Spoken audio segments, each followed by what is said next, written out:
Եկեք հետ։ Մի հետ վեճ մենք չունենք, մենք ունենք, ես ունեմ հստակ գնահատական, եթե գործը ուսումնասիրվում է երկար ժամանակ, եթե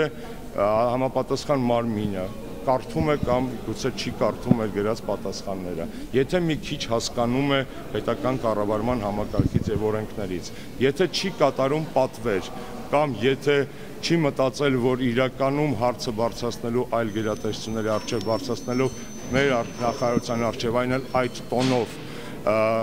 չի կատարում PR գործողություն, այդ դեպքում կարծում եմ մեզ նման մի պետք չէ, որովհետեւ ակնհայտ է, որ Կրթության գիտության նախարարությունը անգամ այս տարի պետական բյուջեի նախագծի մեջ առաջարկել է այդ դպրոցի շինարարությունը եւ ՄԻՊ-ը դրա մասին տեղյակ է եղել։ Հետևաբար նման տեսակի մեղադրանքները, որոնք ուղղված են մեր նախարարության, պարզապես անընդունելի են կամ ոչ պրոֆեսիոնալ են կամ ուղղորդված են կամ պատվիրված են, ես չգիտեմ, չեմ ուզում մնացած բաների մասին։ Ես այն կալիբրի եմ, որ դուք ինձ ամեն հինգշաբթի այստեղ սպասում եք, ես ինչի համար ես շատ շնորհակալ եմ։ Սիրում եմ։ Հրաշքահարույց է ձեր կառույցը, բայց